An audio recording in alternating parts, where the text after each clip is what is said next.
This is NBK, nothing but Knicks. When send past the assist, you know that it's #1 show that breaks down the game. If you can't play defense, stay out my way.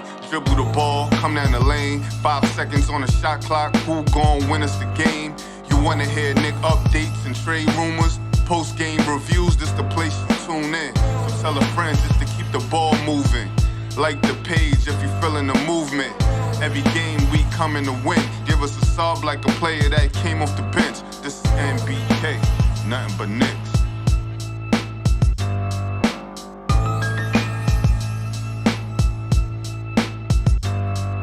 Knicks family, what's poppin'? It's your boy. Ladies and gentlemen, the New York Knicks blew one down the stretch tonight to the Chicago Bulls. They lose 118 to 117. Free throws, ladies and gentlemen. Free throws. They ruined one of the best games of R.J. Barrett's career. Young career. 44 points for R.J. Barrett. But down the stretch, ladies and gentlemen, free throws hurt the Knicks big time. Jalen Brunson missed 2 huge free throws. 2 huge free throws, ladies and gentlemen. If he makes those 2 free throws, the best the Bulls could probably do is tie. Missed them both. And before him, Quentin Grimes missed 2 free throws. It's a tough one, ladies and gentlemen. And just like that, you're feeling great off of a 8-game win streak. All of a sudden, the Knicks have lost 2 in a row. Savvy, what's popping with you, man? I'm doing well, fam. I'm doing well. I'm all right, man. I was much more jubilant before the last 2 minutes of that game. You know what I mean? But you know, hey, same team that was on the 8-game win streak, same team that blew these last 2 games down the stretch. Yeah. Take the ups with the downs, fam. I'm doing well. Yeah, it's tough. It's tough because, you know, listen, you knew the Chicago Bulls were going to come in as a desperate team, you know, going through a lot of turmoil. They won 2 in a row. They had won 2 in a row, but still, you know, going through turmoil and rumors and all that kind of stuff. You know they're going to come in, you know, and they're trying to use all of that turmoil as fuel to band together and play better. You know what I'm saying? And they just won a close one in Atlanta. Now they win this close one in New York. A game that, I mean, for the most part, you can't even say they won it. They got away with it because the Knicks blew it themselves. You play the free throw game, you knock down your free throws, this game is done and over with. Quentin Grimes, Jalen Brunson, even Julius Randle missed a free throw down the stretch. Maybe RJ missed a free throw down the stretch. You knock down your free throws, this one is a done deal. And the Knicks did not get the job done tonight, ladies and gentlemen. Jalen Brunson actually had a rough night. He did have 9 assists, but for the most part, he had a rough night from the field. He had 12 points, 5 for 15 from the field, 1 for 3 from the three-point line. Ayo was all over him. He was not going to let Jalen Brunson get anything done tonight. You know what I mean? He locked them up. And, you know, teams may start to figure out, well, if we lock up Jalen Brunson, maybe we can get away with a victory with the New York Knicks. You know what I mean? Or at the very least, make it a little bit tougher because Jalen Brunson is the engine. Now, I do like the fact, though, that when his shot's not going down or he's finding it tough to get a shot off, he's finding other people. He had 9 assists tonight, 12 assists versus the Toronto Raptors when they used the same strategy to lock down Jalen Brunson. And Jalen Brunson had some handcuffs on him tonight. You know what I mean? He got free a couple of times, but for the most part, he struggled. 12 points, 9 assists for Jalen Brunson. Julius Randle shot well from the field tonight. 29 points, 12 rebounds. Emmanuel Quickly, 15 points, 3 rebounds, and 3 assists. And R.J. Barrett, 44 points tonight. 44 points, 2 away from his season high, 3 away from breaking his season high, or I'm sorry, 2 away from his career high, and 3 away from setting a new career high. 44 points, 7 rebounds, and 4 assists for R.J. Barrett tonight. He was 14 for 20 from the field. He was 6 for 6 from the three-point line. And he was 10 for 13 from the free throw line. So let's talk about R.J. You know, we could talk all night long about why the Knicks lost the game. You've seen it. There's not a lot of, to me, analysis into the reason why the Knicks lost the game. You know what I'm saying? They lost the game due to not hitting free throws. They were in position to win the basketball game. Bottom line, in position to win. You did what you needed to do. No game in the NBA ever is perfect. You know what I'm saying? No game. And when you're playing against a team that's trying to, fight to get themselves back in the playoff race, you're gonna come into a battle. The Knicks played as well as they could have, in my opinion. I don't know if you could say as well as the Knicks played well up until the last few minutes of the game. You look at all the numbers the Knicks have, you can look at it and say, yeah, that might be a victory. If you looked at it without knowing the score. Besides the free throw shooting, obviously, 57.7% from the free throw line for the Knicks tonight. Everything else, you would look at it and say, the Knicks might have won this game, right? 44 points from RJ, 29 points from Randall, 9 assists from Jalen Brunson, only 10 turnovers. They shot well from the field. Free throws, ladies and gentlemen. So there's not a lot of analysis as to why they lost the game. Free throws. In the end. Free throws. I want to talk about RJ, but let me give you a chance to get whatever off your chest about the Knicks missing free throws and what they did in the last few minutes of the game, and then we can talk about RJ. For sure. And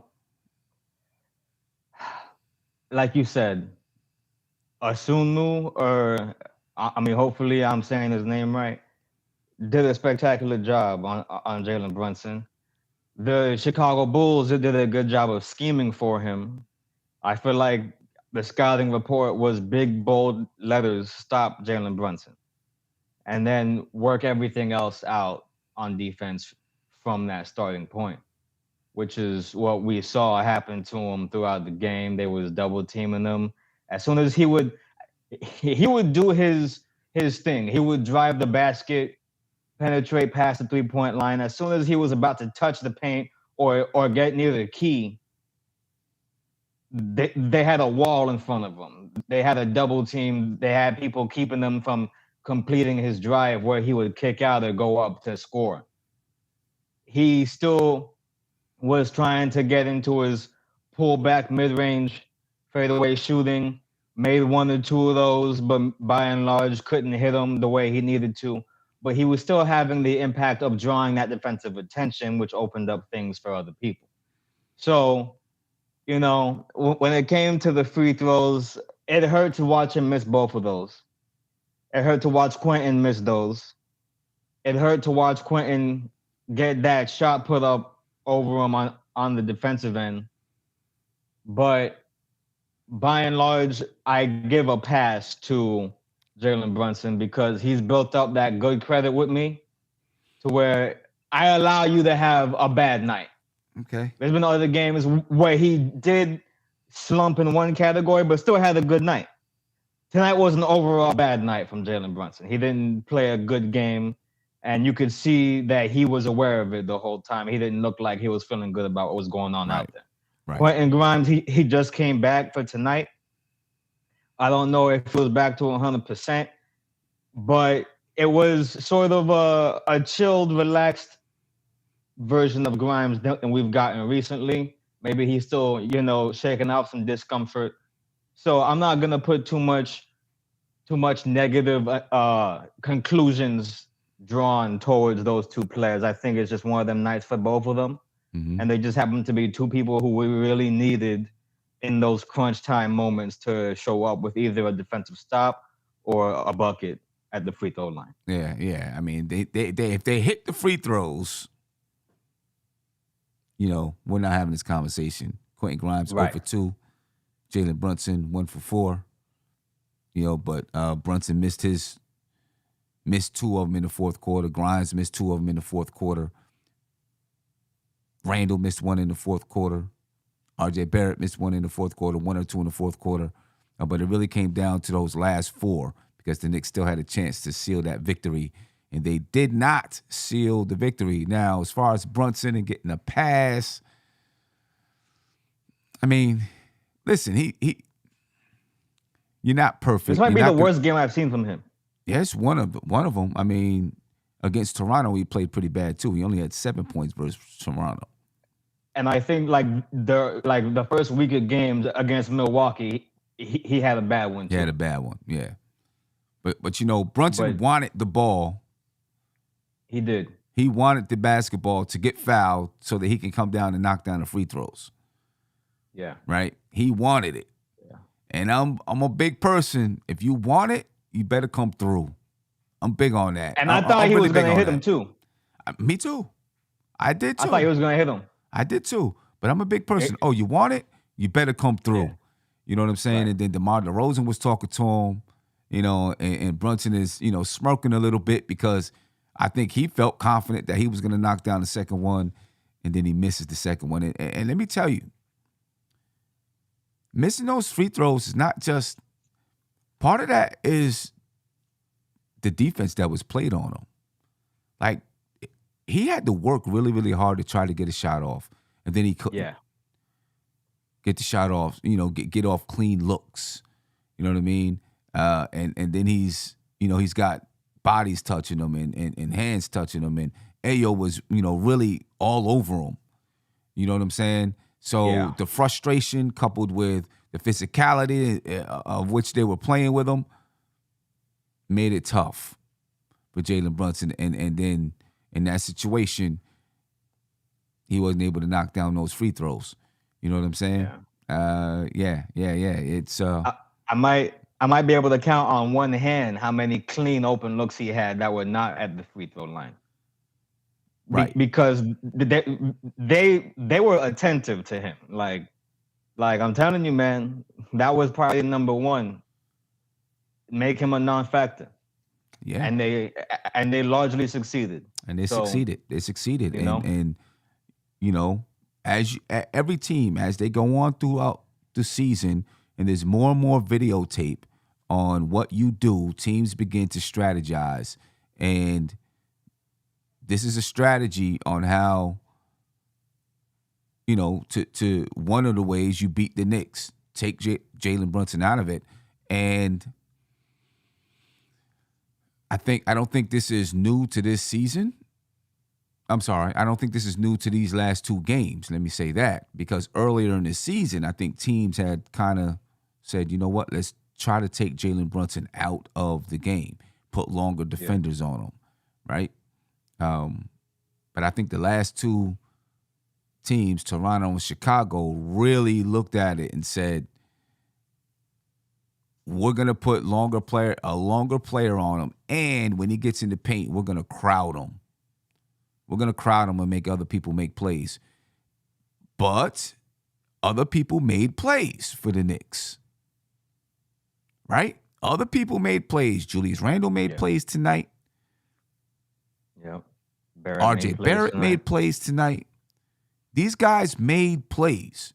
They just didn't finish down the stretch. But they made plays.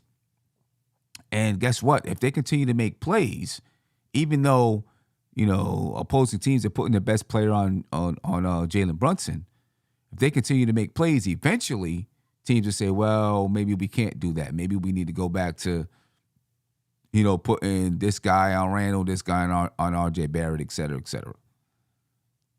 But this is a tough loss for the Knicks. You know what I mean? Because now you go into this Philadelphia game. Now you feel a little bit of desperation, right? Yeah. But with now you're feeling desperation. Me personally, I would rather feel desperate and be on the road, where if we do take the L, you're in somebody else's building, than feel desperate and be at home, because I feel like there's a little bit more attention, especially in New York. I don't think the tension is mounting with the Knicks right now. You know what I mean? Because you're playing the NBA, you're going to take 2 losses in a row. It's going to happen no matter what. The Knicks haven't had more than 3 losses in a row yet this season. You know, I'm expecting them to come out and feel a little bit desperate against the Philadelphia 76ers. I think they know that they are, stepping up against a team that's supposed to be championship contenders. And so I think they're going to come in ready. I think they're going to come in ready for this matchup and really try to perform at a high level and be focused enough to perform at a high level. But this one is painful. It's definitely painful. But we'll get back to Philadelphia shortly. We're talking about R.J. Barrett, though, man. 44 One chance points to from save R.J. Christmas, Barrett, man. Yeah, you know Gotta what I'm saying? save Christmas, right, man. Right. R.J. Barrett, though, 44 points for R.J. Barrett. He had 30, I think it was 30 against the Toronto Raptors. Is R.J. Barrett turning the corner? So you know me, Sim. Okay. Uh-huh. Is R.J. Barrett turning the corner? I mean, he been turned the corner. I think he's just back in his bag. Even when he was off to a slow start, I didn't see it as a regression. I'm like, he's just struggling to find his rhythm, get back in his bag. He's having some jitters, whatever it was. This is, make no mistake, guys, make no mistake. This is Savvy D saying this. This is R.J. Barrett. This is the true form of R.J. Barrett. When things come together, when he's in rhythm, when he's being confident and aggressive, when he's playing a game that allows him to take what the defense gives him, and he sticks to his strengths and he takes the shots that are there for him. This is the R.J. Barrett that we should be familiar with, that we should look to as the standard. This is who he is. Well, I don't know about 44-point standards, but... Well, scoring-wise, it was an exceptional night for him. Yeah. It was an above-average night. But I'm talking about the shrewdness, the confidence, the aggression that he played with, the stability he played with, the way he took it to the basket. He shot well from 3. That's going to be the story of the night. But R.J. Barrett is the guy who does well attacking the basket. And he did that beautifully tonight, and he shot well. Yeah. You can't ask for more than that. I mean, listen, he shot well from the mid-range. He took the ball to the basket. He made threes for the most of the night. He was making free throws. This was an exceptional game from RJ. He's played against the Bulls, I read it off earlier. He came into the game averaging 24 points, shooting a high percentage from the field and from 3 against the Bulls, and he continued it tonight. It should have been enough for the Knicks to win this game. Should have been enough. I do take some solace in the fact that it was the Knicks who shot themselves in the foot and not the Bulls who just took it away from the Knicks. I do take some solace in that because it makes me feel like we're a pretty good basketball team. We just have to get over, we got to clean some things up still, right? Get over some mental mistakes, and be able to pull these type of games out. But it lets me know, listen, we're a good basketball team. We're not totally there. We're not there, but we're a good team. We just got to make sure we're pulling these things out. We can't rest on our laurels. You know what I'm saying? We got to be sharp all the time.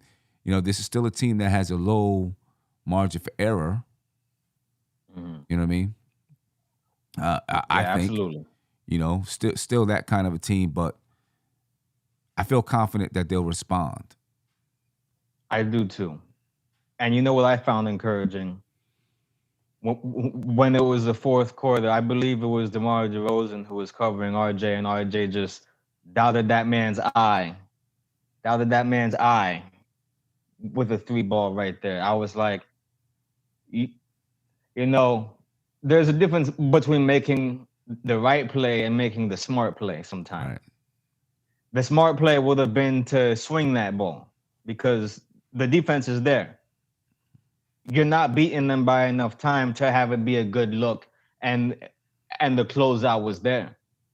He should have technically swung the ball, but he was hot from three and he shot the ball because he had confidence and he doubted that man's eye right in his face, right in his face. It was beautiful. Mm-hmm. And I was like, I feel like there's a certain level of audacity that's developing within our roster.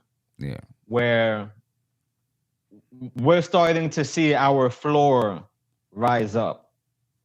And we have a standard for ourselves now. And that goes for the team as a whole, but also for individual players. I can beat this guy. I can beat this guy. This guy can't guard me. Right.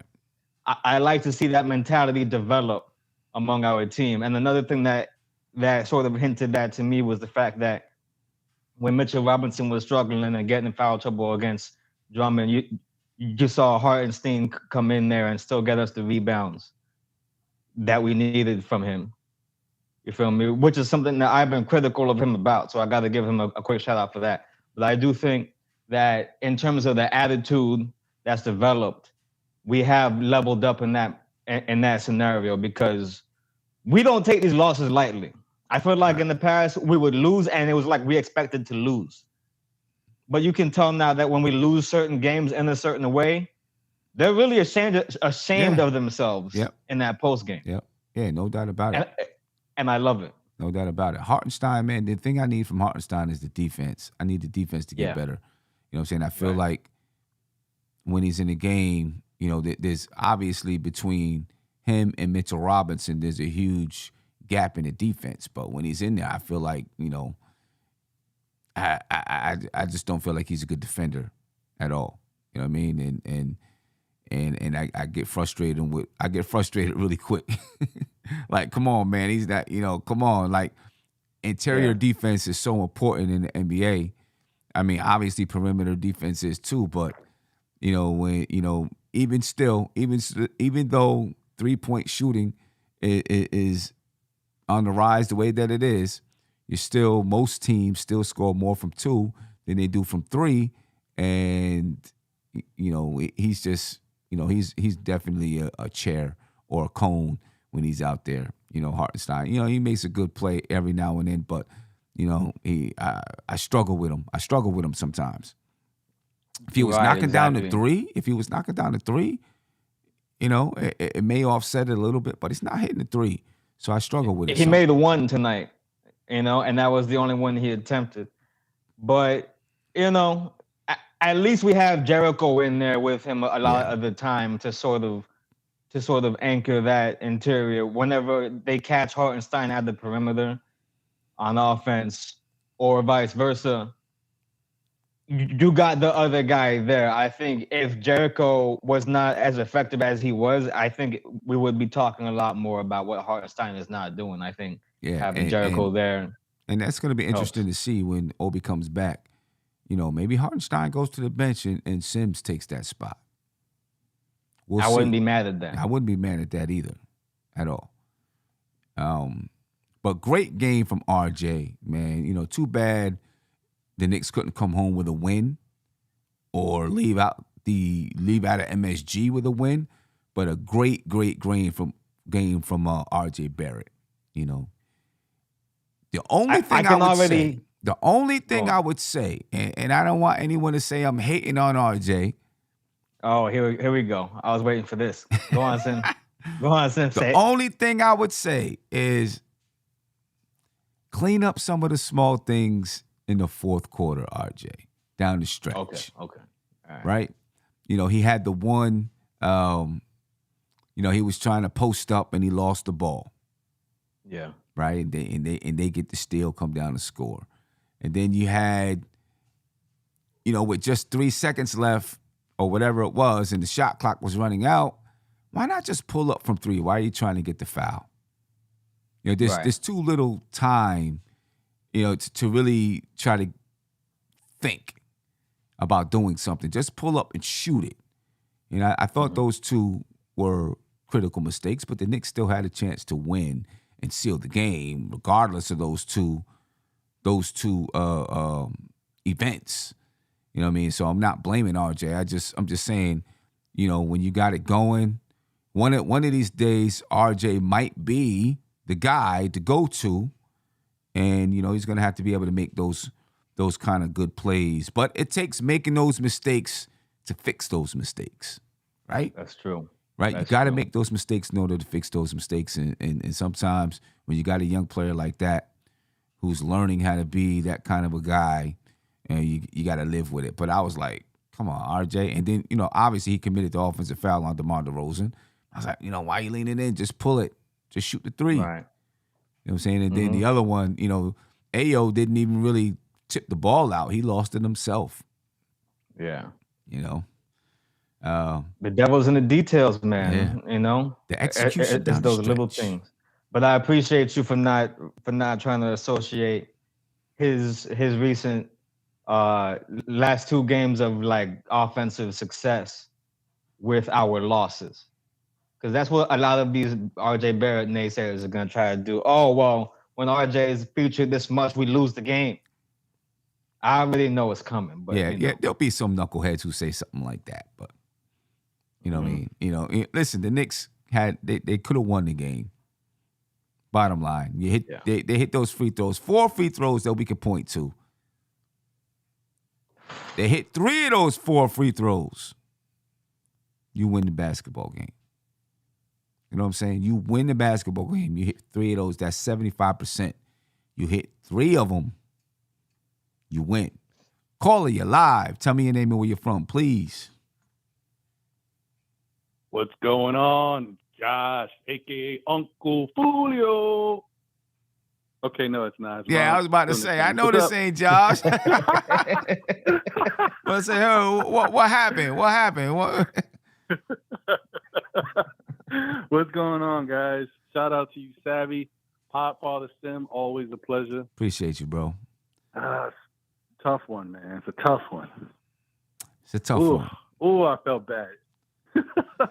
Yo, you know what the crazy thing was? When I was watching the game, I was like, man, the Knicks are playing well. I even told a friend, I was on the phone with a friend, I was like, Knicks are up 110, blah, blah, blah. He's like, oh, that game's over. I was like, ugh, don't say that. But I was like, okay, cool. It is what it is.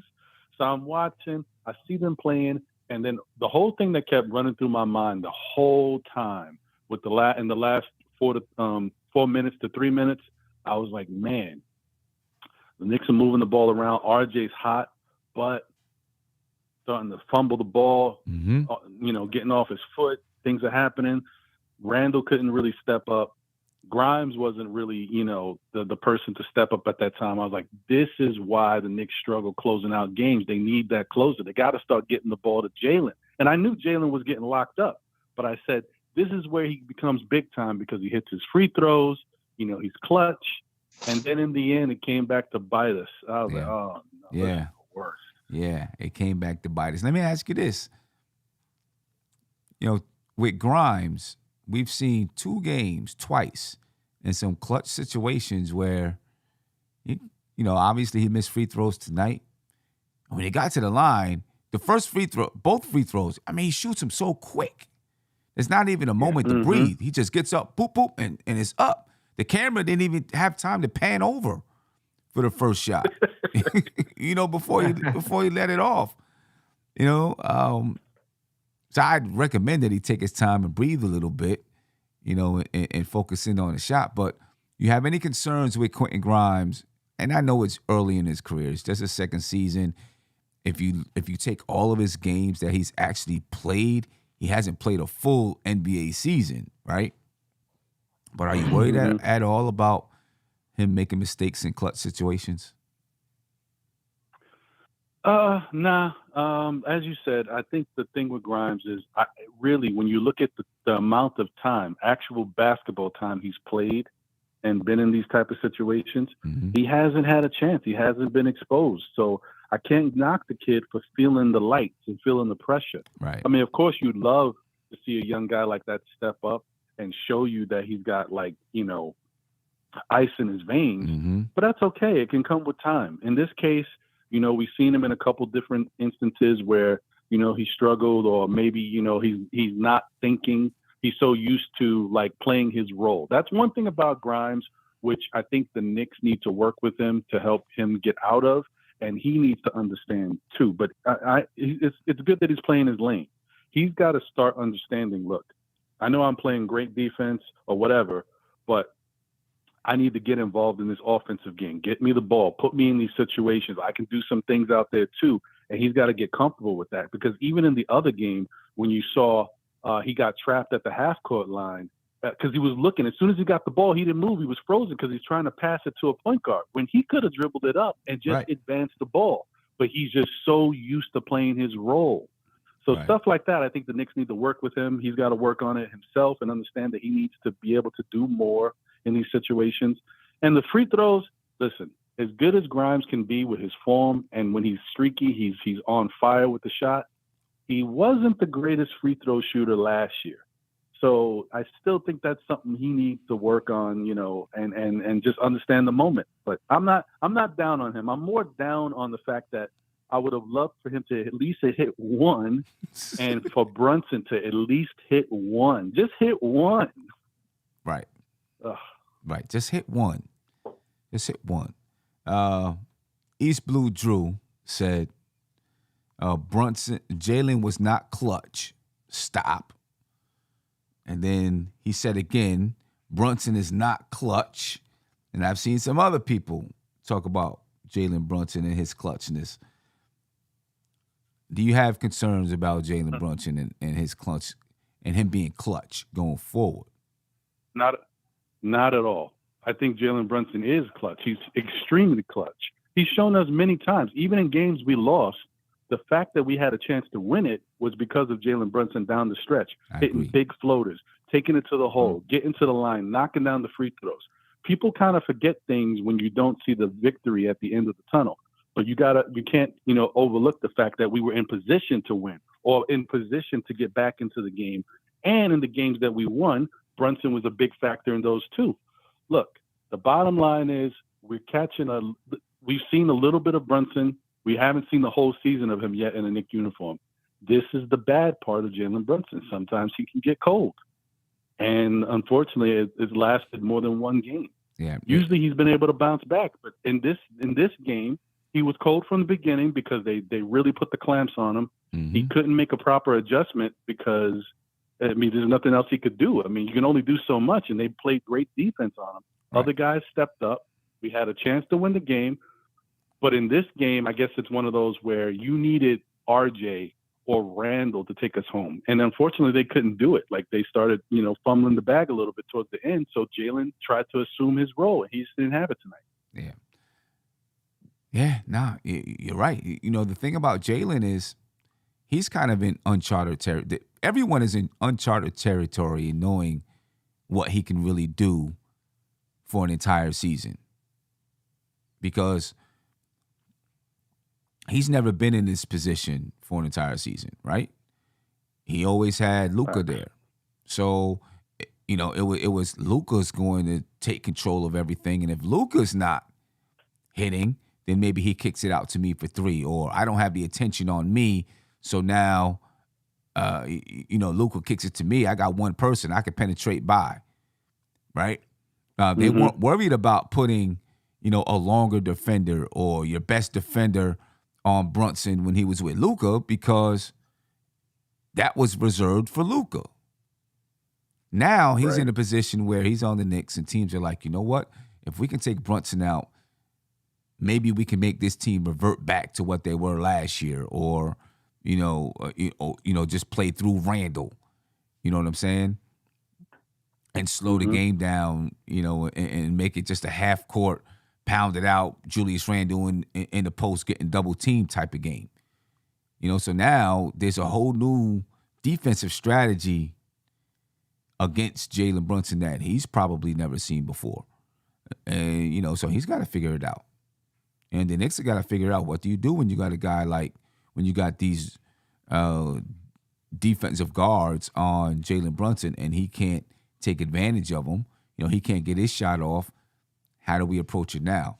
So, the Knicks, Jalen Brunson's, I think, is in uncharted territory, figuring out his game as one of I'm gonna say the bona fide leader of the team, figuring out his game and how he deals with teams having him number one on the bulletin board.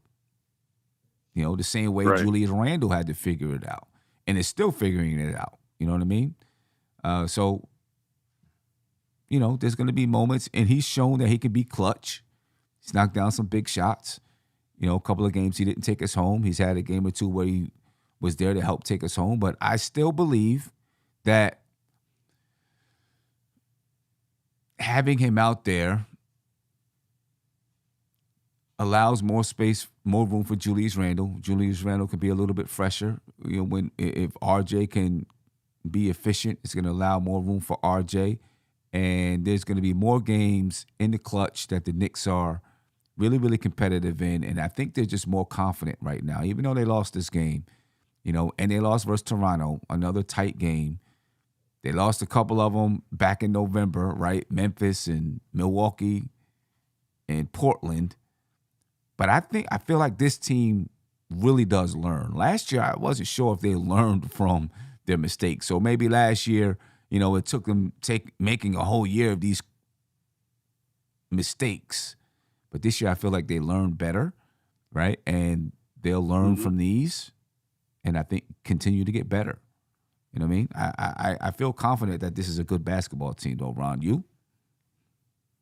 Yeah, I definitely do, man. I think I think, you know, and it's funny, like you kind of took the words out of my mouth. Tomorrow on the show, I'm going to really kind of talk about, you know, maybe our first impressions of this Knicks team was a little too harsh because of the personnel and the way things were being done. You know, it gave us one picture, but once they made the adjustment and understood what's really important, which is defense, now we get to see what the Knicks truly are and what they've been in the past and what we thought their identity might continue to be. So I'm going to talk about that a little bit tomorrow.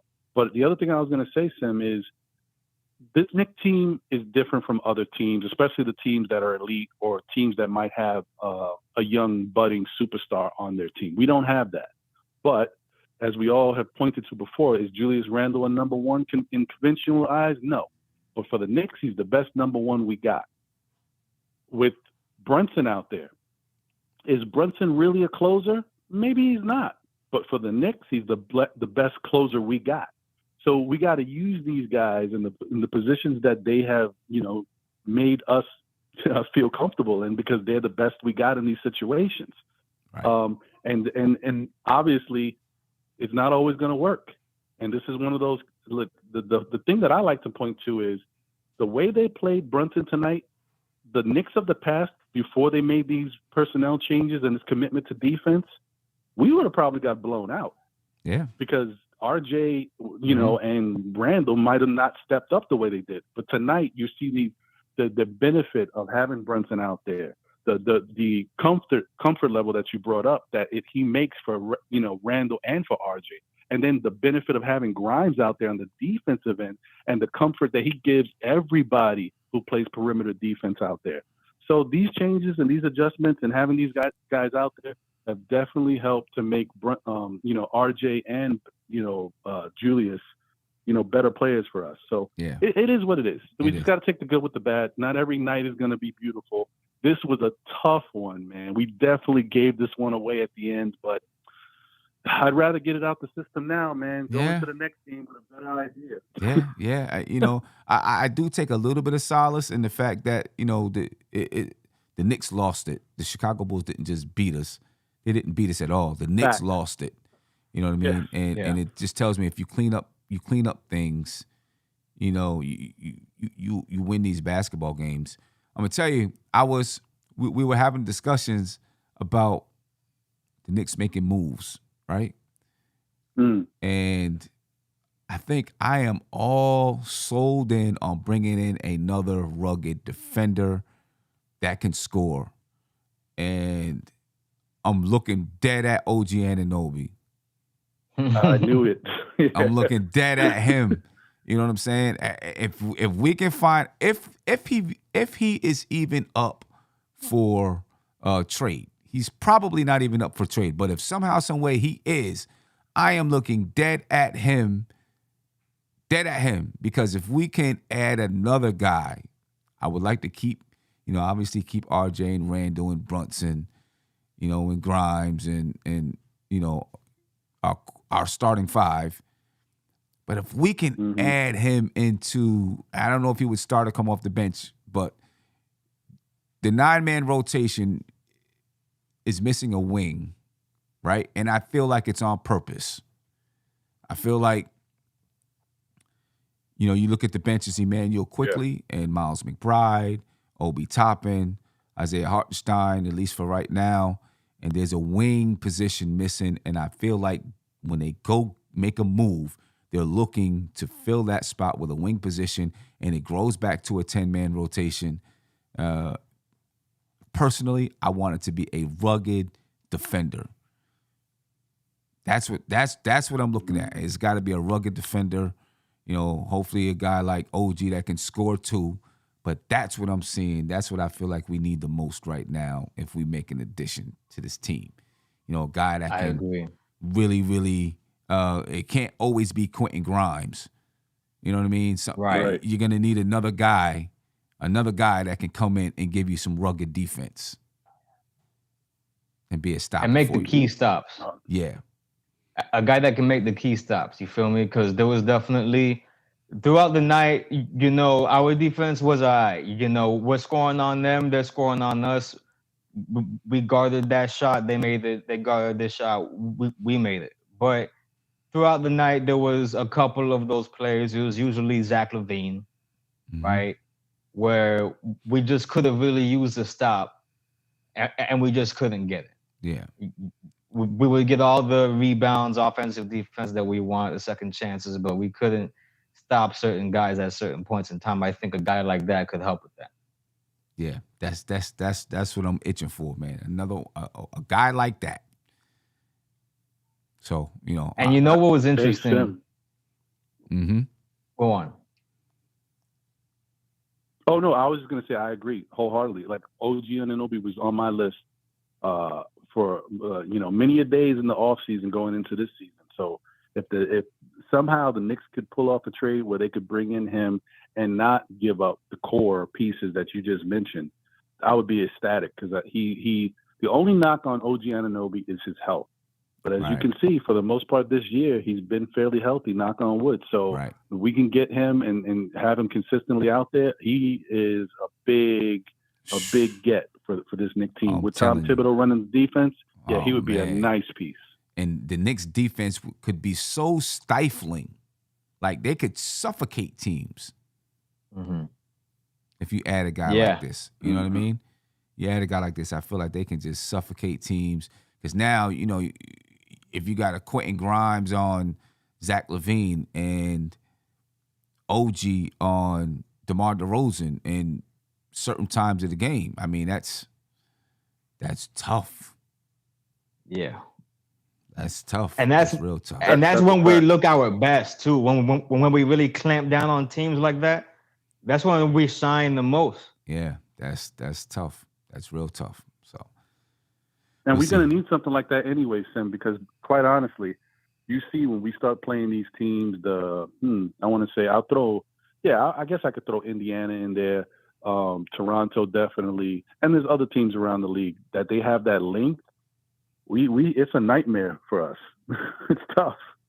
So we need some of that on our own, some people who can match up. Unfortunately, Cam is in the proverbial trade him doghouse, but we could have used him, I think, in some way or form tonight. But it is what it is. Yeah, I said to Andy earlier, and I've been saying it for a while, Evan Fournier and Cam, for the most part, they're not part of the team any longer. They're just sitting on the bench. Still saddens me. Yeah, I don't think they're part of this team. I believe they'll both be gone. It's shirts and skins, Sam. Huh? What'd you say? It's shirts and skins right now. They should be just take the jerseys off. It don't matter. Put them in street clothes. Right. I don't see them guys here past the deadline. I don't see him. Looking at Cam on that bench like that made me sad. Yeah. But, hey, Ron, man, I appreciate. What time are you on tomorrow? 11 a.m., man. Know the ledge. Know the ledge, ladies and gentlemen. Make sure you check that out tomorrow morning, 11 a.m. Christmas Eve. Make sure you check it out. Hey, Ron, I appreciate it, man. Thank you, man. Yeah, listen, you guys have a great rest of the show. I'm going to be listening in. And if I don't talk to you prior to, both of y'all have a Merry Christmas. And we'll talk before the new year, though. But have a Merry Christmas and enjoy yourself. Yeah, no doubt. Same to you, man. All right, man. All right, peace. Later. Yes, ladies and gentlemen, the New York Knicks took an L to the Chicago Bulls tonight. They did most of the things they're supposed to do. They out-rebounded the Bulls 47-41. The Knicks 23 assists, the Bulls 24. The Knicks had only 10 turnovers. They shot 50% from the field, 45% from three. But ladies and gentlemen, 57.7% from the free throw line. And that right there lets you know why they lost this basketball game. The Knicks, 48 points in the paint. The Bulls, 40. The Knicks, 20 second chance points. The Bulls, 11. 6 fast break points for the Knicks. 9 for the Chicago Bulls. But 57.7% from the free throw line, ladies and gentlemen. Got to knock down those free throws. Big Bubba, man. What's popping with you, Big Bubba? Oh, okay. Go on. Oh, I'm pissed off, man. Oof. This one bothered me today, son. I'm not gonna lie. This one bothered me. Why so? Why it bother you so much?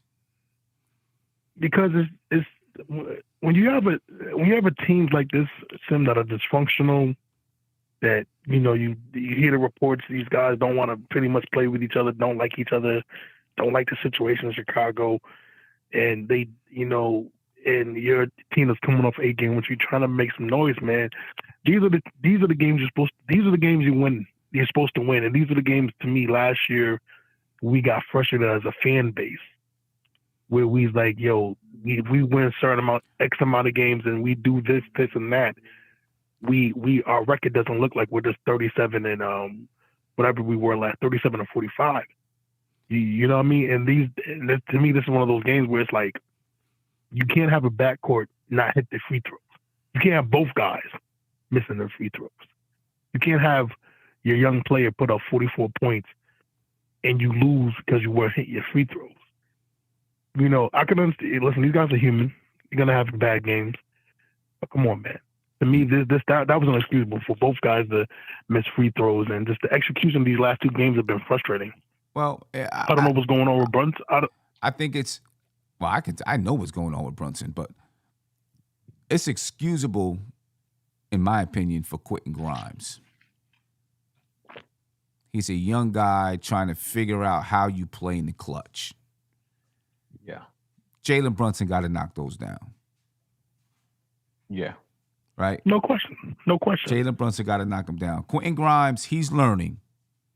Nerves are going to be there. You're right, Sam. I'll give you that. He's going to make those learning. mistakes. He's going to make those mistakes. You know what I'm saying? Jalen Brunson, he's got to knock him down. But see, my thing too, Sim, is that these last 2 games, and again, I know Brunson's been damn near perfect. Man, these last 2 games, man, he just killed us with the poor play. Just with the poor play, man. And well, you know what? I mean, this is how it goes in the NBA. Teams figure out something and they strategize against you. And right now, the last 2 teams, and I don't think it's just been the last 2 teams, right? Teams have done it earlier in the season, but these 2 teams figured out the right guy to put on Brunson to make it a real struggle for him. You know what I mean? It's not like, oh my gosh, all of a sudden he's not good. It's these teams have figured out a strategy that can be effective. And now it's time. Now the Knicks have to adjust to that. Not everyone's going to have guys that can do that to them, but the Knicks got to figure out how to adjust. That's going to be the next thing. And I say too, yeah, that's definitely has that. And again, I know he's still learning too, because this is a new role for him at the NBA level to be a lead guard and he has to learn. Also, too, Sim, I would say this about RJ. One thing that pissed me off was that last possession, man. Let me, Sim, I gotta say this. You, out of all the people on that court, RJ knows DeMar DeRozan better than anyone. He might know DeMar DeRozan better than DeMar DeRozan knows himself. You gotta do a bet. That to me was a lazy switch. At the end, that was a lazy switch. I thought RJ should have been better. Like, no, I got DeMar. I know where he's gonna go. I know what move he's gonna do. I thought he should have did better with that. When it came but to that's the switch Quentin's assignment. at the end Though. of that position. Yeah, I mean, I don't. I mean, listen, it's not like DeMar just beat Quentin Grimes. Quentin Grimes was right there. Yeah. He hit the shot. He was right there. I don't know where the foul was. To be honest with you, Yeah, there wasn't a foul. They called the foul. I didn't like the foul call. I thought it was a bad foul call. Right?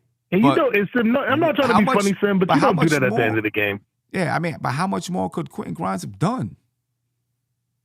You're right. He was right there. You know what I'm saying? I mean, I wasn't upset about the switch. I wasn't upset about the switch. If it was a switch with, like, Randall, I might have been a little bit more like, we don't want that switch because that's going to be a tougher cover for Randall.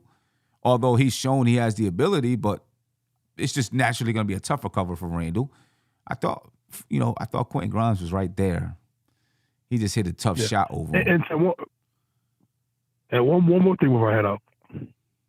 I was listening before I was calling, and I do agree with you guys. We got to get some length, man. We are. It's weird to say it, but we're a short team. We are, because when NBA you look at it, wise. I mean, look at it. Jalen Brunson is the starting point guard, right? And he's 6 foot or 6'1", something like that. And then you got Deuce, who's like 6'2", and you got Emmanuel Quickley, who's 6'2", 6'3". Those are short guards coming off the bench. And Quentin Grimes is 6'5". Decent size, but you got shooting guards taller than Quentin Grimes.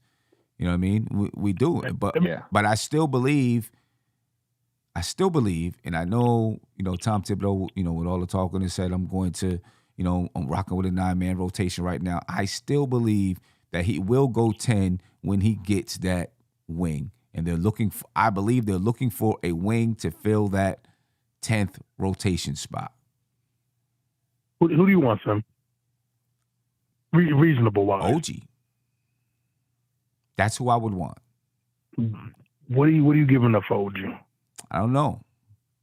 I don't even know if he'd be available. But his contract. Can I tell you what I give up? His contract is very workable. You know what I mean? You might have to give up another young player, but he's still young. He's like 25 years old. His contract is very workable. You might have to give up a young player in the draft pick or two. I don't know. You know what I'm saying? Now I've read some articles where people say Toronto might get a haul for OG. So I don't know. I'll tell you what I give her for OG. 2 firsts. Quickly, Obi, Cam. 2 firsts, quickly. 2 firsts, quickly, Obi, and who? And Cam. Cam.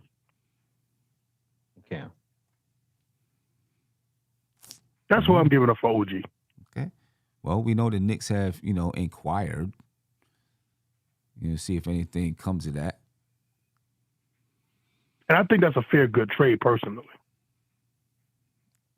Yeah, I mean, I know you just said it with some authority, but Masai Ujiri don't care about your authority. You know what I'm saying?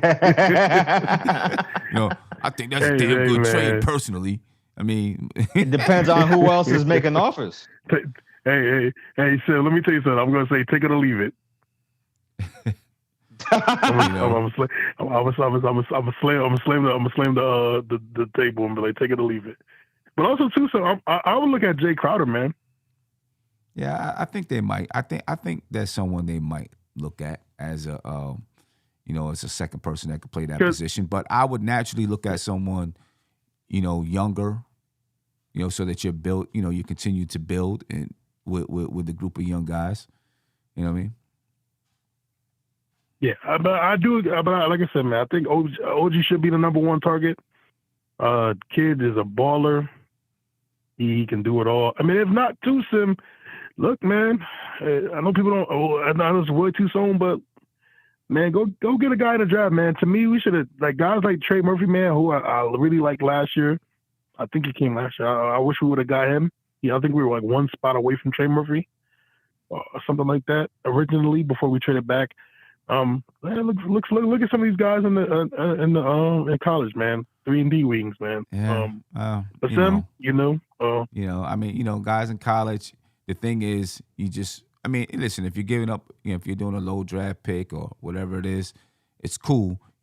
I'm not counting on them because you just don't know when they get in the league if it's gonna transfer. You just don't know. Right. Hey, listen, I was worried about Johnny Davis, man. Like I thought Johnny Davis was gonna. Yeah. I did too. I thought he was going to be good. I thought he was going to be good. Right. Well, he still got a big chance, but He does. But anyway, Sam, what was you about to say? I'm sorry. Nah. I said he's got a chance. He's, obviously he's young, but I get it. But go ahead. Yeah, man. But I know you got a couple people calling in, man. I won't be rude. I know I'm gonna talk to you before Christmas, so no doubt. Everybody else savvy. Merry Christmas, man. Shout out to the chat. Merry Christmas.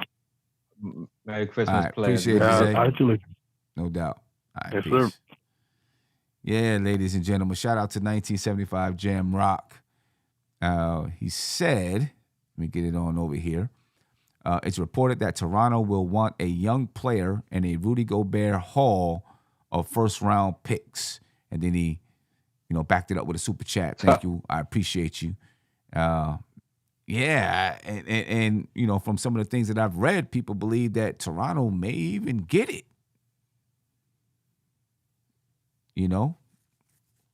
And part of the reason why is because people believe he's getting better offensively every year. He's getting better defensively every year. And he's got a really, really good contract. Like, his contract is similar to Evan Fournier's contract right now, except, the production that you get from OG. You know what I mean? So that's one of the reasons why, Toronto would be like, yo, this kid has a really, really good contract. He's on the upswing. If we are going to move him, we got to make sure we're getting our value, so I can dig that. I can get it. Caller, you're live. Tell me your name and where you're from, please. Yo, this is Wiz from LA. How you doing, boss? I'm good, man. How you doing? Great. Well, I shouldn't say great, because I was not happy about tonight's game, man. Oh, man. And unfortunately, it comes back where it sounds like I'm a Tibbs hater, but I think Tibbs cost us this game. I think his rotations is letting RJ isolate on that play late in the game. RJ is not an ISO player. He has no one-on-one move unless it's a distraction from someone else being around. That clear out was a blunder of incredible proportion. Obviously, Brunson should have hit his foul shot, but that clear out, I think, cost us a valuable possession. And Mitch being in there when he was really just off. Even Brunson's game was so off that there's a point they had to mitigate their possessions and find a way to help them out, because both of them their games are off tonight. So it comes back to coaching, in my opinion. And ultimately, the player I want, I think, is gettable, because I know OG's ideal. I don't think he's gettable for us right now. We shouldn't spend resources they may want for him. I want Kuzma. Who? Kuzma? I think he's going to be gettable. Yeah. Let's go to DC. They're losing. They're about to probably have a little sale because Kuzma is expiring, and he's not going to take the player option for $13 million. So he's affordable, and that's an expiring contract. Which, if he doesn't sign back, we got the cash. If he does and he's balling, we got a young stud. That's my pick right now for the filling of a guy who catches knockdown bucket. Go ahead. And what are you moving for Kyle Kuzma? Oh, I guarantee they'll take Cam Fournier and the pick, and I'll give one of those unprotected picks, of course. I don't Or even I both don't of think them, they because would right take. now, I don't think they would take Fournier because, I mean, if Kyle Kuzma right, has an David expiring Rose, contract, Fournier's contract extends another year. They may not want to take on that money. right? Maybe Rose then. Rose, Cam, and one of the unprotected picks. Okay. Maybe their own unprotected. Washington's unprotected. Give it back to them. So they won't have to worry about it for the next couple of years in case they start winning. Because right now, their picks right now won't convey next this 2023. And the way the team looking, they're going to be rebuilding for 2 years. So they may not convey 2024, but either way, they'll have it back in their possession. And even the Detroit pick won't convey this next 2023 either. So those two picks, I think, unless you're looking at 2025, which is basically a ninth grader right now, I'm giving back those unprotected picks right now. I mean, I can convey for 2 years. If that's the price. Rose, Cam, and those two unprotected, that may not convey for 2 years from now. Yeah. I mean, I know it sounds like a too much for an expiring contract, but it is one to win now. Well, one of the things is you wouldn't have to do Rose and Cam, right? Because he makes $13 million, so you could actually do Rose. Only, but they may want Cam obviously there would be picks. You could do Cam and maybe two other players on down the line somewhere that you're not using. I don't know. Well, if we do Cam and Rose, in case they want that and they want to give us back not an empty piece that we can cut right away, it just gets them Cam, who they may want to have Cam replace,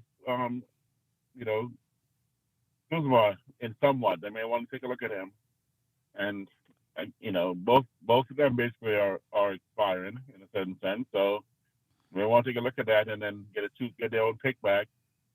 But yeah, but the cost of it. I mean, is Kuzma strong enough defensively? I think 1-on-1, he's not the strongest, but I do believe in Tim's ability to make a team if they're willing to work, no matter who it is. I think you can see that, even Randall and RJ, that they're not skilled enough defensively, but they can actually when they're willing to work and they put their heads down, and Kuzma has the IQ, he can make them a good defender, a good team defender. I think it's Tim has it in him, and that's the reason why I'm giving the opportunity for Kuzma to come aboard, because just watching him over the years, there's a part of him that is almost Randall-like, where he gets distracted on defense, but he has the IQ, he has the skills, he has the build, he has the agility, athleticism, and what he needs is discipline. And Kuzma, with discipline by Tibbs, I think can be made into a solid defensive piece that can put the length we need against guys like, whether it's Levine, or he could probably guard all five, maybe four, maybe two to five. I think Kuzma has that kind of ability. Okay. I don't know. I mean, as far as physically he's gifted enough to do it. I get what you're saying. Well, see, hey, I want to listen in on the Tom Thibodeau press conference and see what he had to say about late game execution and stuff like that. But hey, my man, I appreciate your time. Thank you for calling in. Yeah, thanks, man. Appreciate you. Great show, man. You got a great show. Thank you. Appreciate it. I don't know if I can put that one on Tibbs, to be honest with you, me personally. You knock down your free throws, you win this basketball game. That's the way I see it. You hit your free throws, you win the basketball game. Shout out to 1975 Jam Rock. He said, "Hey, Sim, just so I don't have to say it whether we win or lose, I am out on Tibbs whether we make the playoffs or not." So he's letting me know now. We got it stamped, the time mark. 1975 is out on Tom Thibodeau. Let's listen in to Tom Thibodeau. A lot of people feel like that, man. Yeah, there's a lot of people that feel like that. Let's listen in to Tom Thibodeau right now, ladies and gentlemen. This is his press conference after the game. See what he has to say. How do you make sense of that last minute and a half or so? What do you think got away? Compilation of things, but it wasn't any one particular play. I just felt like we never really got our defense established, and it was an offensive game, and hard to slow those type of guys down once they get their confidence going like they did. And then they had some timely offensive rebounds. We missed some free throws. So, things can change real fast in this league. I was going to say, second game in a row where you guys have given up some timely offensive rebounds late in the game. Is there a common through line on those plays that you? Yeah, again, I would go through the film tomorrow to know, exactly what transpired on the play. Sometimes it's a result of dribble penetration, or sometimes balls in the air and we're just, we're not hitting. So I want to take a good look at it. You talk about Jalen and Quentin's work ethic all the time. To steal a phrase from you, are you just going to trust the work with them, or was there a message with them after the missed free throws late?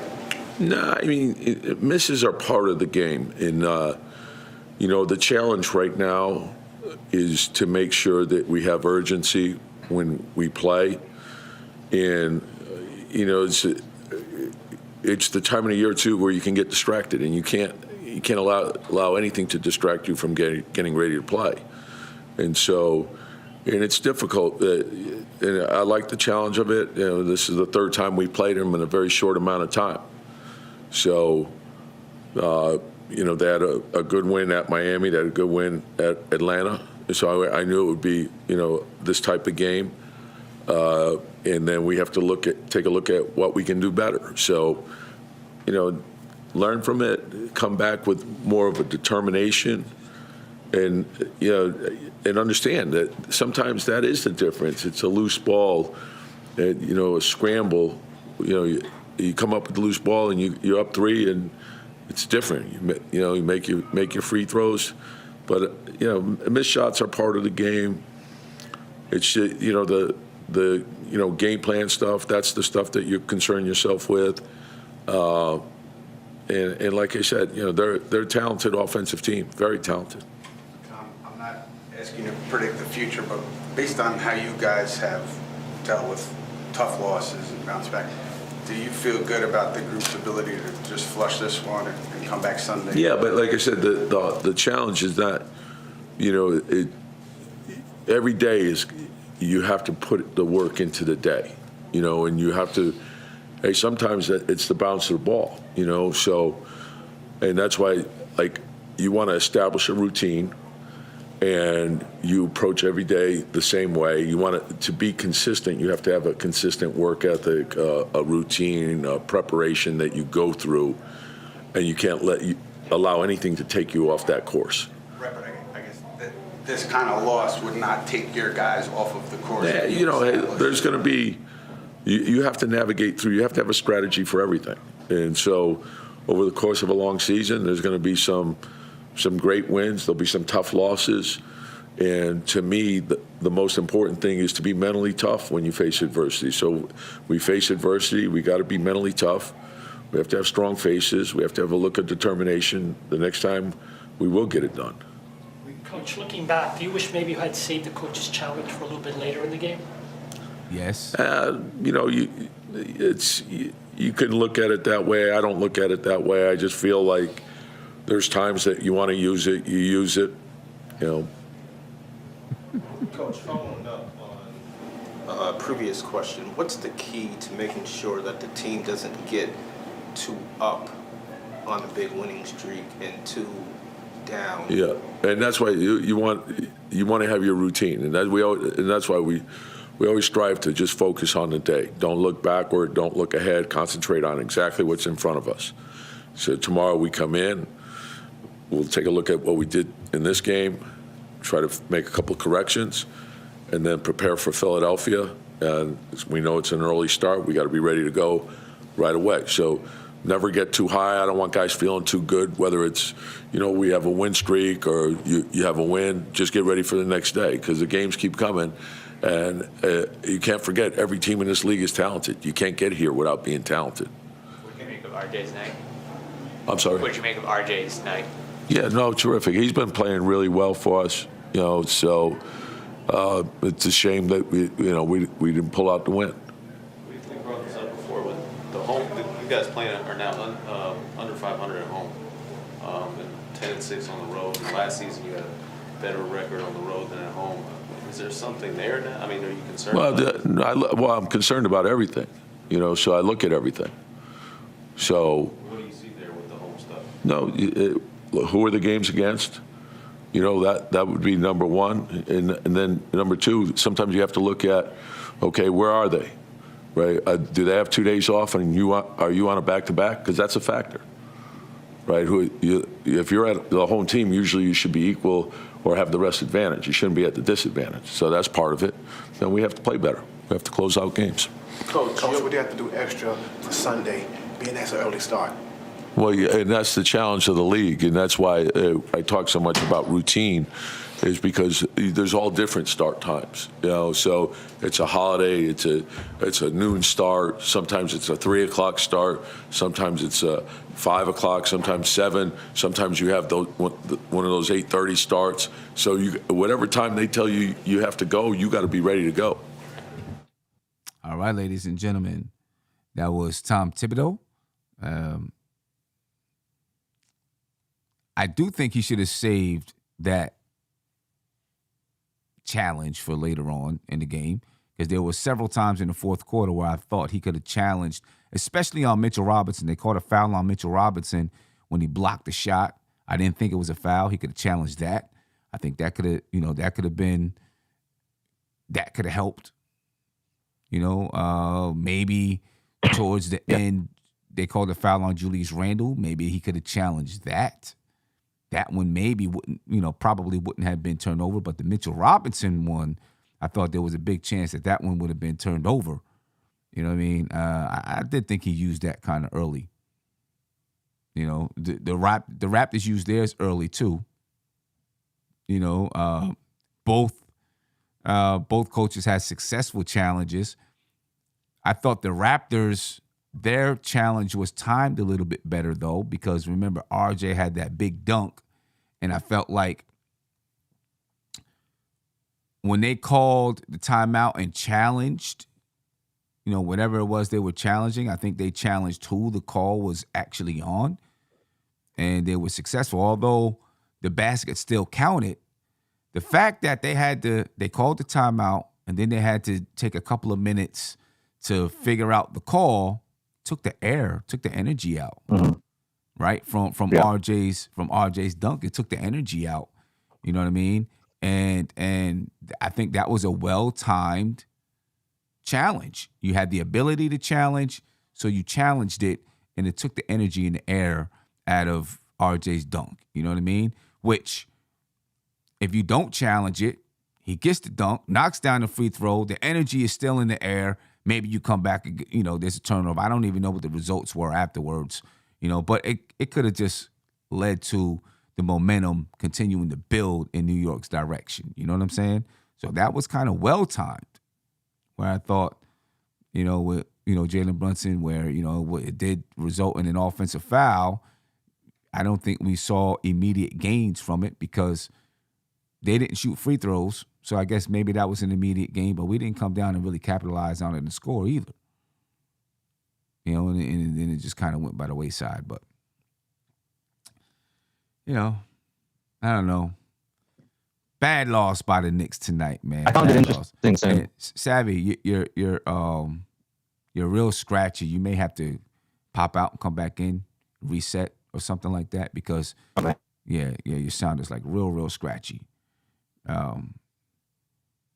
But, the Knicks, ladies and gentlemen, take the L tonight. I do want to listen into RJ Barrett and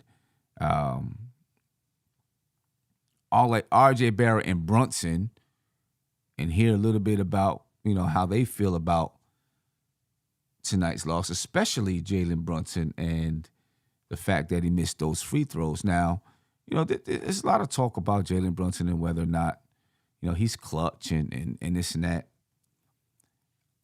I believe in Jalen Brunson, though. And I do believe that Jalen Brunson is going to come back.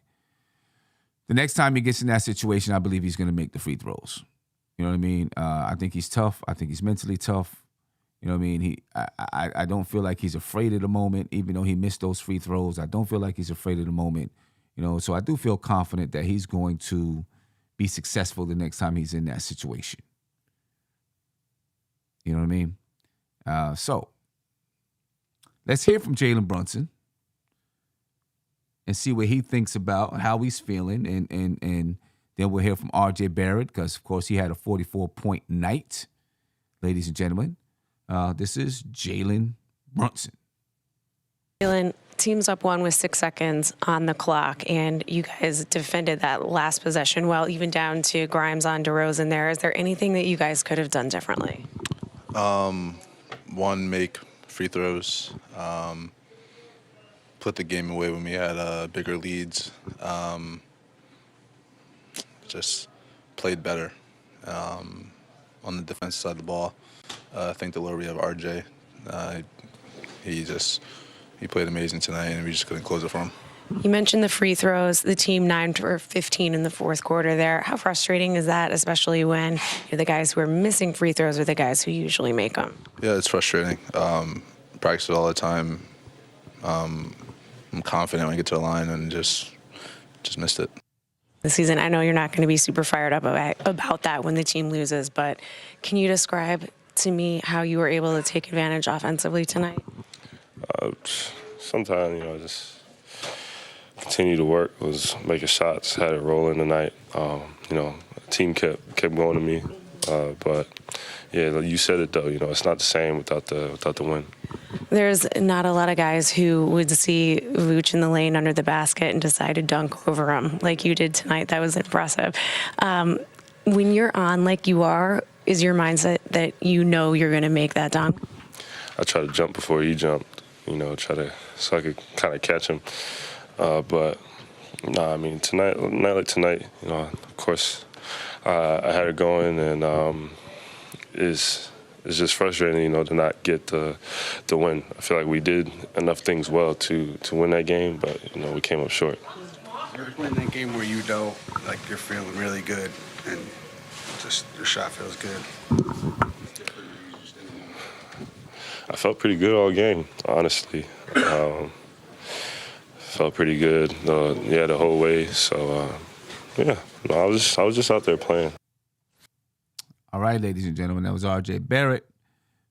Obviously, a little bit, depressed about the loss and,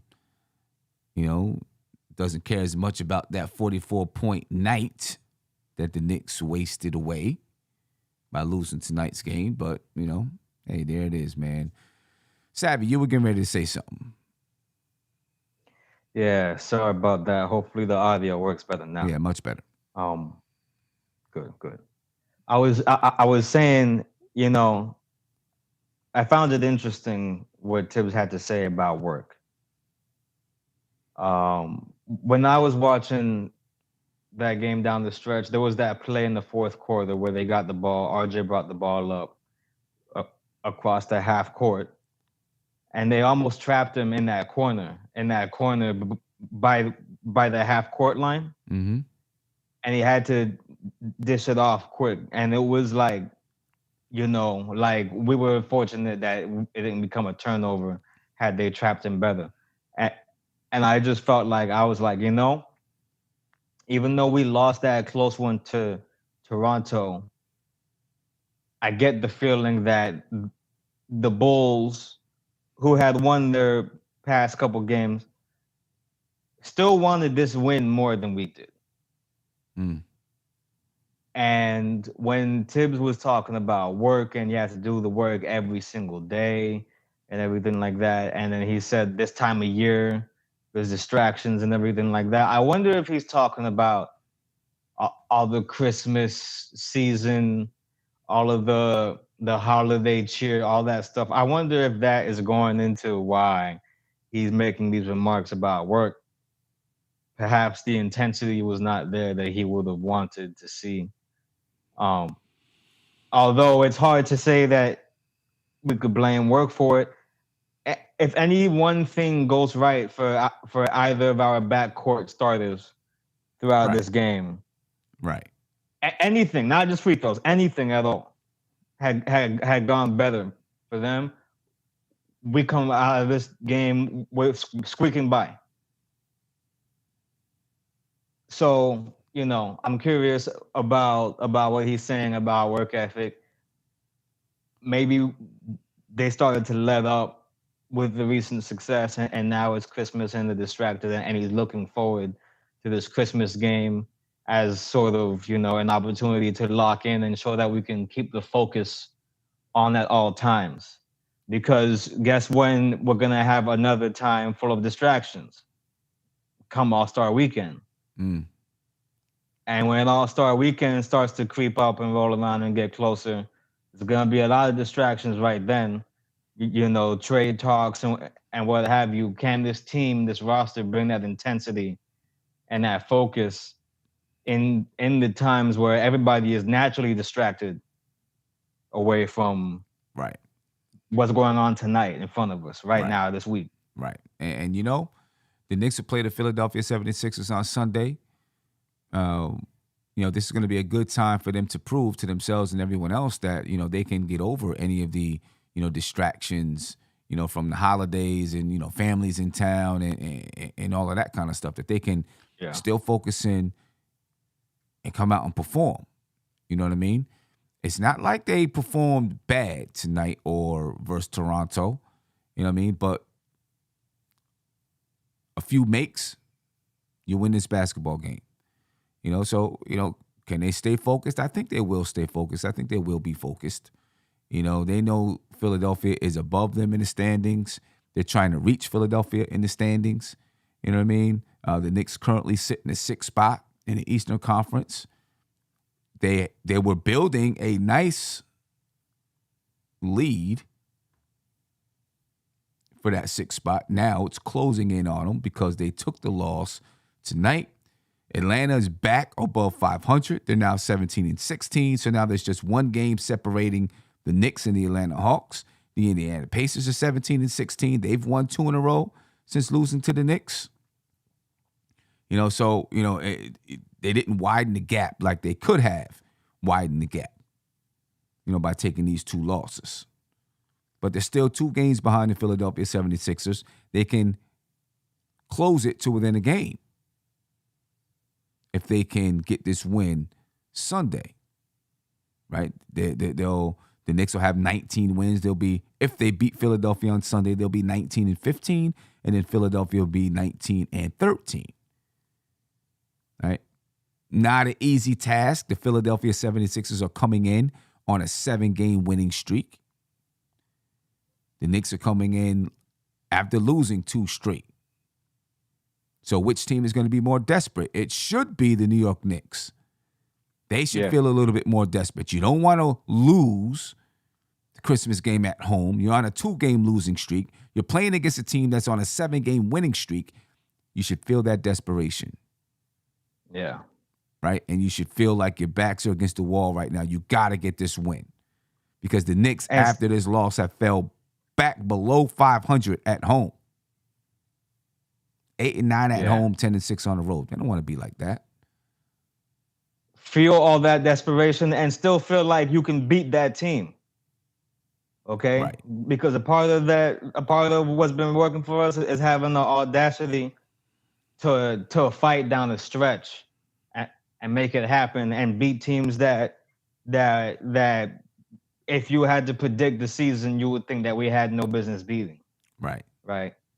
And that's what I want to see on Christmas. Okay. I want to see us attack them. I want to see us help each other and keep on trusting yourself and your teammates and what's been working, man.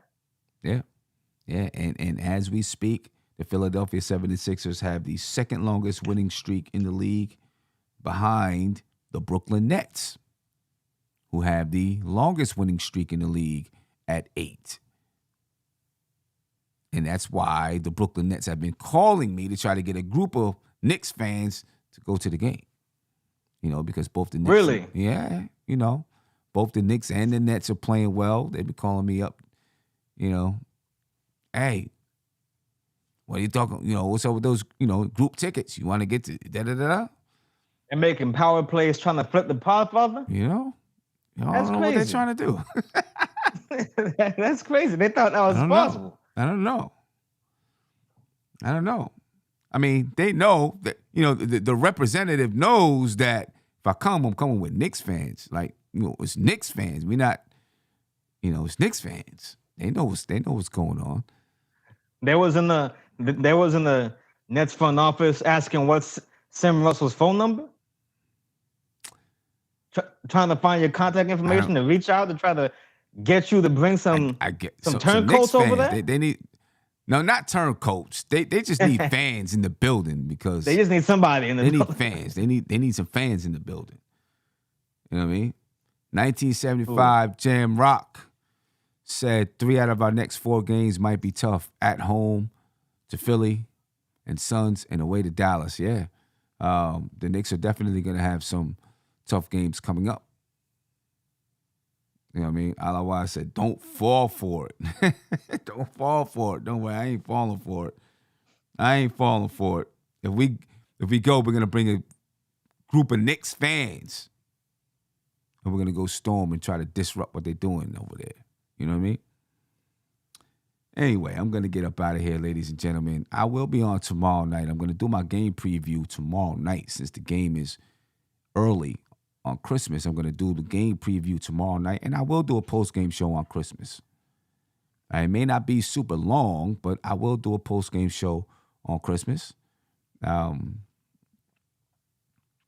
I'll be back on tomorrow night. I don't know. I'm hoping to be able to do my 5 takeaways sometime during the day. We'll see. Family and all that kind of stuff going on. So I'm going to try to get it done. But in the meantime, ladies and gentlemen, I do want to remind you that we have tickets for the Knicks versus the Raptors on MLK Day. All right, that game is at 3 o'clock. Make sure you check the description, the link in the description of the video to learn more about those tickets. And then we have tickets to the Knicks versus the Washington Wizards on January 13th in D.C. You know what I mean? So, come down to D.C. or if you're in D.C., come check us out, man. Come check us out. Join us. And I know Christmas and all of that stuff is going on. You probably won't get to it until sometime after Christmas. But take a gander, see what it's about, and hopefully I'll see you there. You know what I mean? But I'm about to get out of here tonight. Savvy, any last thoughts before we rock? Last thoughts. RJ is back to form and looking like he's ready to punch up into that next level. Kudos to you, my guy. Still a beauty watching his game click every time. Randall is still cooking. Brunson, brush it off. Come back with it next time. Use that as fuel. Quentin, rest up. Throw it away. Come back next time. I love these Knicks, and I believe that we will win on Christmas against Philadelphia. All right? And I invite anybody who wants to be a sourpuss about it, if we do give that game up, to go ahead and at me, Savvy F&D, spelled the same way on Twitter. Okay? And I'll be more than happy to clap back at y'all because I will have the time on Christmas. I'm not working. Okay? Thankfully. Yeah. Salute to you, Sim, for having me on the show. Hopefully I'll join another broadcast before the end of the year. But I want to say to all the NBK fam of content creators, fans, viewers, day ones in the background, salute, get some rest, and have a great holiday season. No doubt about it. No doubt about it. And just one thought to prepare you for tomorrow night's show. I don't know if he's healthy or not. But Philadelphia has a defender, too, in Matisse Thibodeau. Oh, yeah. He can be a lockdown defender. Well, they put him on Brunson to try to lock him down. If that is the blueprint, just a thought. We'll talk about it tomorrow night, ladies and gentlemen. Please make sure you check out those tickets in the description. I see you tomorrow night on the game preview. We out of here. Peace. This is NBK, nothing but Knicks. When Sim passed the assist, you know that it's #1 show that breaks down the game. If you can't play defense, stay out my way. Dribble the ball, come down the lane. 5 seconds on the shot clock, who gon' win us the game? You wanna hear Nick updates and trade rumors? Postgame reviews, this the place to tune in. So tell a friend just to keep the ball moving. Like the page if you feeling the movement. Every game we coming to win. Give us a sub like a player that came off the bench. This is NBK, nothing but Knicks.